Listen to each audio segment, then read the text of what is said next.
Good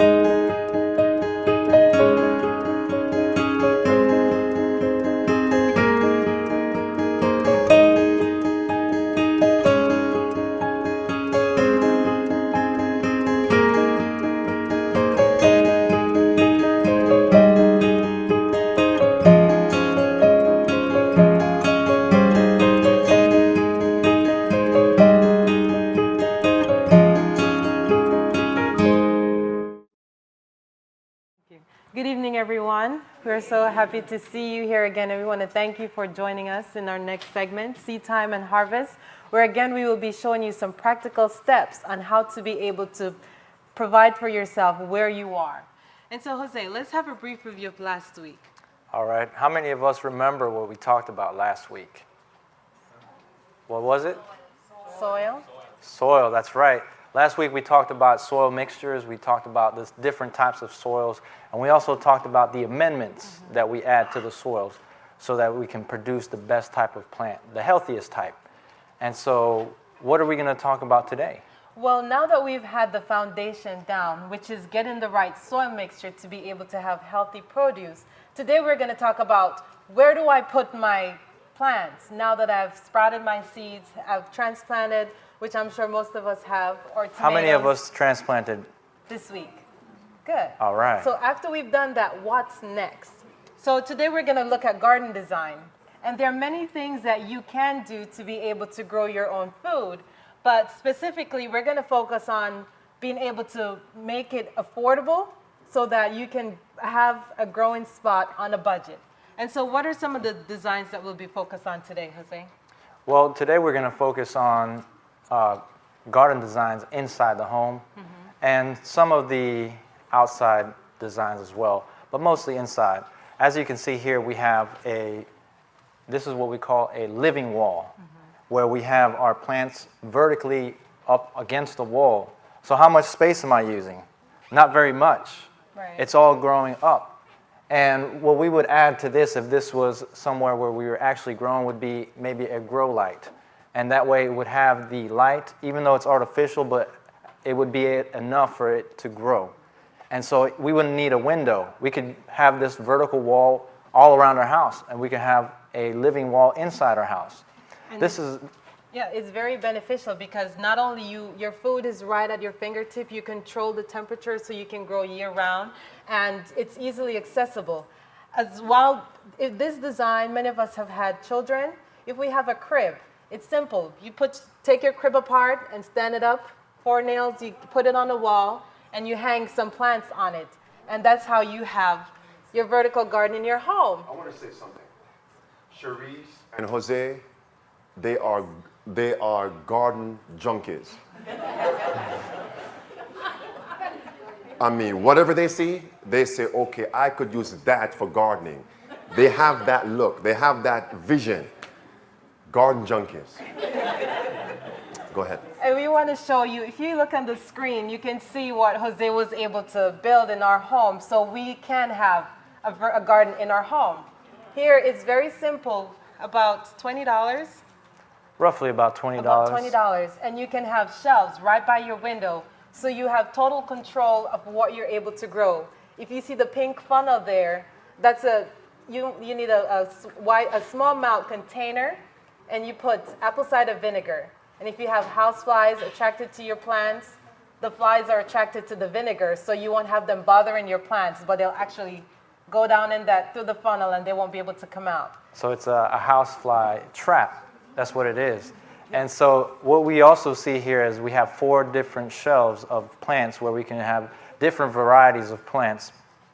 And we use this as our transition, where we have a lot of the younger plants that are We just sprouted. Yeah, that are very vulnerable to the sunlight, and so we don't want to let them have too much sunlight. But this is also a living wall also by our window where we have all these. Yes, and if you're in a cold area where, for those viewers online, if you're not able to grow food outside as yet, you can have this in your house so that your transplants, you can start your seedlings in your house to be ready to transplant them into the ground when the temperature is warm enough. And not only can you have a vertical garden in your home, you can also use pot gardens. And we're going to show you a very economical way how to be able to construct a vertical garden in your home. As well as you have raised bed designs outside, or you can do so many things with your outside space. But what are we going to be focused mainly today, Jose? Well, we're going to do we're going to use a laundry basket. We're going to use a laundry basket that we purchased for about 98 cents. 98 This one we cents. found at Walmart because we were looking around to see what can we use to grow some food in that won't cost us that much. That's right. And so we got this laundry basket. And what kind of cloth is that we have here? Anybody know what this is? A burlap. Burlap fabric. You can get burlaps at any craft store. If you go to your supermarkets, they're potato sacks. So some supermarket that still gets potato sack, they'll actually give you their potato sack that you can cut and be able to make your basket. And so what we're going to do is, whenever you're going to put anything in a container, what do you need? Holes. And it's very simple. I love this design because you have many elderly people who may want to garden and they're saying, oh, I can't put up a living wall or I can't build a raised bed. This is something that you can do. It doesn't take very much space. It's very small and you can put a lot inside this basket. So all you need is a scissors. You want to do it for me, Jose? And Sure. you're just going to twist it and make some holes. 4 is good enough for drainage. And the burlap, what the burlap fabric is going to do is going to keep the soil inside your basket. It's going to also add aeration to your plants, and the excess moisture will drain through your burlap. And that's good. It depends on how high you want to go with your basket. We recommend doubling it, or you can get more sturdy basket. Of course, this is 99 cents, but you'll see that you're able to do a lot with it. And you'll cut your burlap is going to be double this size. So it was like we got three yards, but this is about a yard, and we cut it in half. And this is about $1, a little over $1, about $1.90 Right. for burlap. Because each yard is about approximately $3. So we're using about $1.50 worth of burlap right here. And some craft store, you go there on specific days where they have sale. You get some things on sale, and you have 10% off. So you can get it for a really good price. And so I'm going to ask Jose to fill this up with some dirt for me. If you look on the screen, we'll actually give you the cost of how much we're going to fill this plant with. We're going to be able to plant everything in here for a very low price.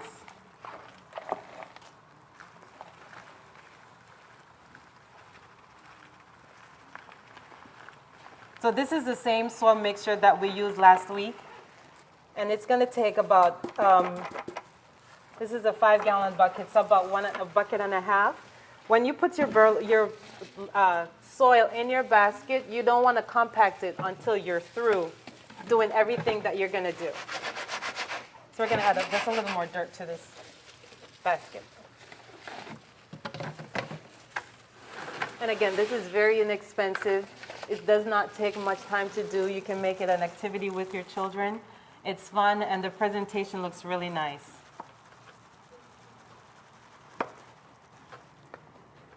All right. Okay, so after we filled up our burlap, after we've put the soil in our planter, these are what we're going to plant. Here we have 2 different varieties of spinach and some kale. Simply what you want to do is you just push it a little bit in.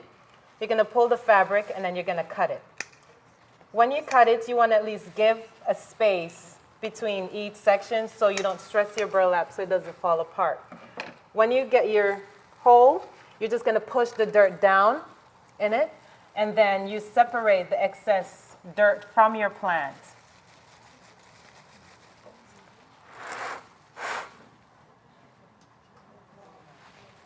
Again, do you transplant when your plants are dry or wet? Wet. You also always make sure your root is moist. Then you're going to come down and you're going to simply insert your dirt and your plants into your fabric.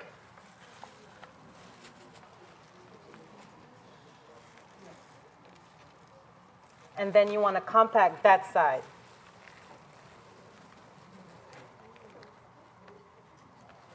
You spin it, you skip a space, you go and you cut.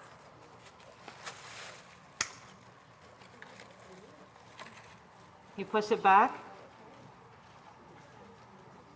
Move away the excess dirt from your plant, and you're just going to gently push it in. And all of these were started from seeds, and we used the method that we showed you already, how to sprout your seeds. So these were all bought organic heirloom seeds again. And so it didn't cost very much for the seeds. You were buying them about $1 a pack, so depending on how many you use, if you're using about 20 of them, so you're looking about 20 cents of seeds. This is and you can plant up to 30 plants in this one basket. Shallow root vegetables, of course. On the top, you can put whatever you want. You can put your flowers, you can put your edible greens, and that's all you have to do to put your plants in the side of your basket. And then we're going to save the top for a little bit. We're going to put something in there later. But that's how it is. And if you look down here, you see a completed basket that we were able to fully plant out. We have 21 plants along the sides. On top, we have a strawberry, we have tomato, and we have some radishes coming up. Of course, you can layer them. If you need a vertical garden, of course, you want to double the last one so it has some strength, so it doesn't fall apart. And you can go up. You plant around the edge, you do the same thing, and you can stack it up. So you can plant so many things in one small space. You put it on a stand if you want to have strawberries around the end or things that will hang down. You plant those at the bottom. Okay, and that's it. It's $8.68, and you can plant 20 plants or however many seeds that you want to fit in here. You can put in this basket. And then what else are we going to be showing today, Jose? So, as we were talking about protein, where do I get my protein from? And so that's one of the things that I'm wondering myself. And as I'm become more educated about where I get it, I'm able to understand about that, And another thing I was considering, if I'm going through a crisis, what is it that is going to sustain me also that I can eat and be satisfied? So today, what we're going to do, we're going to show you some crises food. All right? And that is potatoes. That's right. Here we have a bag of organic potatoes. And I went to the store, the organic store, and I bought these potatoes, and I was looking, and I was like, wow, all the potatoes in the bags are sprouting. And that was so much of a blessing because we've been looking for seed potatoes for a very long time. May I say something? And normally when we see those potatoes, we bypass them. It's true. Right? We don't buy that set.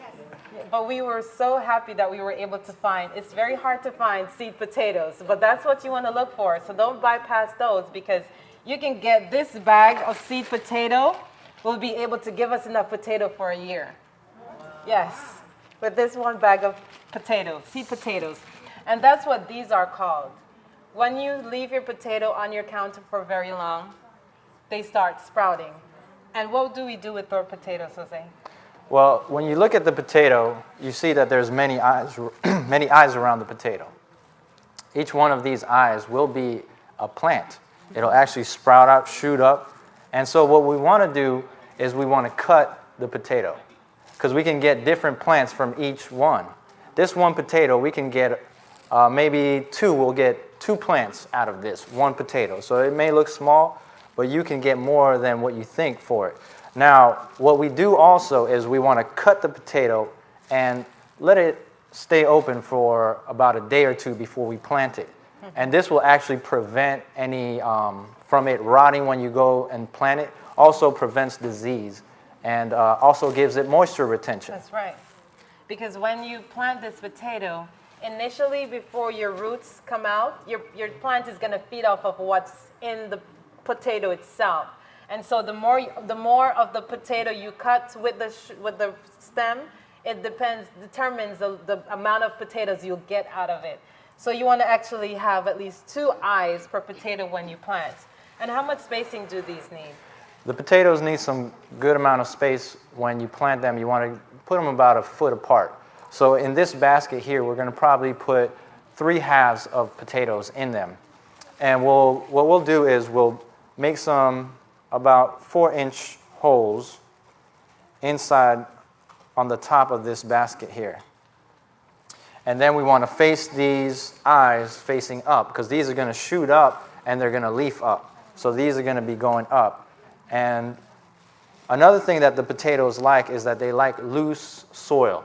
So this mixture, compared to the last mixture, we add a little bit more peat moss and some more perlite to it, because that will loosen up the soil and allow the potato to expand more easily and grow. And potatoes are very healthy. Potatoes also have protein. They have vitamin K, vitamin C, vitamin B6. You'll get your iron from your potato, as well as it does provide a good amount of starch. Potatoes also have a good storage shelf life. Potatoes have, so when you plant your potatoes and you harvest, do we wash them right away? No. Another thing you want to know when you're storing potatoes, how do you store potatoes? All right, so what you want to do is you want to not wash it right away. You don't wash the potato, because if you do wash the potato right after it comes out, it'll become soft and spongy-like. Yes. And so it won't store as long. Right. So you want to keep the dirt on there. Don't wash it until you're about to use it. That's when you're going to wash it. So you leave it, and then you keep it in a dry, cool place. Yes. And potatoes take about, after you plant your seed potatoes, it takes about 10 weeks for you to get potato. And for us, what we do is we always have potatoes. And so every week or every 2 weeks we'll plant potatoes. So you'll always have potatoes throughout the season. If covered, they will last through the winter, and you'll get perhaps 6 or 7 potatoes. We find that the best ones to plant are which ones? The best ones to plant? The yellow, the red skin, and the gold potatoes. The yellow. Okay, yes, because we find these are the organic ones that we find in the stores. Yes. You know, the thing is, when you don't get organic, they also spray them. They spray inhibitors that keep it from sprouting. So one may think, okay, it's not sprouted, that's good. No, that's not good. It may have inhibitors on it that keep it from sprouting. And then the big ones, I forgot what variety, because you have over 4,000 varieties of potato. The Idaho potatoes, that big one, we've never been able to grow that potato. When you put that one in the ground, it has not grown for us. So we stick to the yellow potatoes and the red skin potatoes. Also, another thing I want to share with you, since we're mentioning the benefits of potatoes, if you slice this really thin,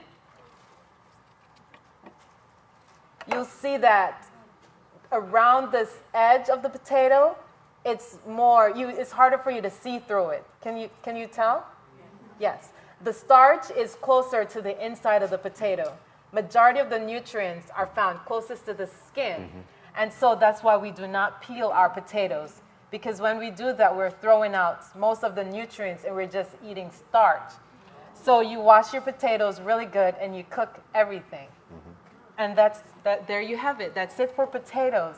And we hope you go home and plant some potatoes, because these are really, really good to be able to survive on. The next thing that we're going to show you, as we mentioned, there are over 4,000 varieties of potatoes. And the next we're going to show you is sweet potato. Now, someone showed me this sweet potato last week, and I was blown away. Can you see this? This is a sweet potato. If you allow your sweet potatoes to sit on your counter, or any potato, you'll find that they'll start to sprout. Our method is to put it in water, and it will also sprout when you put it in water. I don't know, many of you may not be able to see, but we already have a slip coming up. And these are called slips. What you see coming up are slips on your potato. And you want to tell us about this sweet potato. So the sweet potatoes are not the same as potatoes. You don't grow them the same. The potatoes are more of a bush plant. This is actually a vine. So it'll keep vining out. They're different types of plants. And as we saw earlier, we can get a good amount of protein from this potato as well. The sweet potatoes and the potatoes both provide the proteins that we need. And so with the slips, each one of these, you can have a plant with each one of these slips. And so that's what we're going to show you right now. How do we clip? How do we get these slips to form a different plant? Because each one will do what? Give you another plant, a new plant, each one of these slips. So what do we have here? Here we have our sweet potato that we sprouted in the water. And it was a tiny potato, but we wanted it to grow for demonstration purposes. So this has been about 3 or 4 weeks growing. When your potato is about, I would say, 2 feet long, you clip it. You'll clip, and you'll remove the first leaf, and you'll find that you have another leaf or a stem that's going to come up right after each leaf. You want to stick it in some water. And within 4 days, your potatoes slips will start to develop roots. So every slip is going to get a root. The same thing, if you have your potatoes sitting on your counter, you want to just break a slip off and you submerge it in water. And all these things that are coming out, those are going to set roots. Right, and you know what's interesting about the sweet potato is that it'll keep slipping, giving you slips. So once you cut them off and put it in, you can keep getting this. That's why they call it a seed potato, because you keep getting more food from it. And so that's why these are crises foods. You can survive off of one potato. You can feed the whole family because of the nature of it. And that's amazing what God does. And another thing I want to ask, how many of us have ever grown potato, sweet potato? What do you do with your leaves? How many of you knew you could eat the leaves of the sweet potato? Yes. These leaves, when you cook them, they actually taste like spinach. We saute it. So someone told me today, and I really believe that this is the king food because there is so much you can do with this sweet potato. And this is why it's ideal, Jose, for crisis, because your tubers need 3 to 4 months of warm temperature to be able to enlarge. And while you're waiting, you don't have to worry about what am I going to eat, because this vine is going to keep growing, and then it's going to send out more. While you're slipping, we allow one vine to grow, and that's the vine we're going to get our slip from. Because the more you cut it, the less your tubers are going to get enlarged. And so we eat the leaves. While we wait, you can cook your leaves. So you get dual benefits. You'll get a root, a sweet root, and then you get a so spinach Sharice, let's share with them our testimony. Last year, we were growing sweet potatoes in our yard, and we had 3 slips that we used. 3. And we had a nice sized garden, maybe about, what was it, about 25 by 50. And in this garden, out of 3 slips, Sharice, how many potatoes did we get? We ate 75 pounds of sweet potatoes, and we threw out a whole box of sweet potatoes. We had a lot of potatoes. We had pie, we had all kinds of good stuff from that. Because there's so much, and plus we ate the leaves. So there is so much you can do with this one sweet potato. Isn't God amazing? Yes. Yes, because he knew when he planted this sweet potato that you can do so much with it. And for the crisis that's coming, I would highly recommend planting sweet potatoes. And what are some of the nutrients that are in this sweet potato? Sweet potatoes are high in fiber, they're high in protein, also very high in vitamin A and B6. So you get a lot of nutrition from this plant. And you're going to show them how to transplant. She's going to show you how to transplant now the slips. So once you get the roots, as you see here, you want to demonstrate that for them? If you look at this plant, you'll find that you have 4 different sections with roots. Can you see that? Yeah. 4 different sections. You can actually cut all those 4 sections and get 4 plants from this one vine. You want to plant sweet potato on a mound because they need the heat for the tubers to get enlarged. We're just going to demonstrate by showing you how to put it in a small pot. but you can plant sweet potato in the size of a bucket. It's going to need a lot of space for the vine. And what can we do when our vine starts growing out? Then we can also clip it and then plant it again. So as that's growing, then you get another plant and another plant and another plant. And you just keep getting more sweet potatoes, Right. as well as leaves that you can eat. And the leaves are also very beneficial. So we're just going to make a hole, put our, if I can get all of it down in there. Sharice, since you mentioned mounds, I want to take us back to the potatoes. The potatoes, when they start coming up, you want to make sure that you mound them because they do not like to get sunburned. Right. Once the sun comes in and hits them, they'll turn green, and then you don't want that. So the mounding prevents the sun from burning them, and they won't turn green on you. Yeah. And so that's very important to know when you're growing potatoes. And it also gets bitter. You'll find when the potatoes, this type of potato, when it gets green, it's also bitter. And too much of that green potato can become toxic. When you harvest your potato, I'm glad you went back there, you want to leave it in the sun for 30 minutes, then flip it over and leave it for another 30 minutes, and then take it in. So the maximum is an hour for you to cure your potatoes, and then you store it in a cool, dark spot.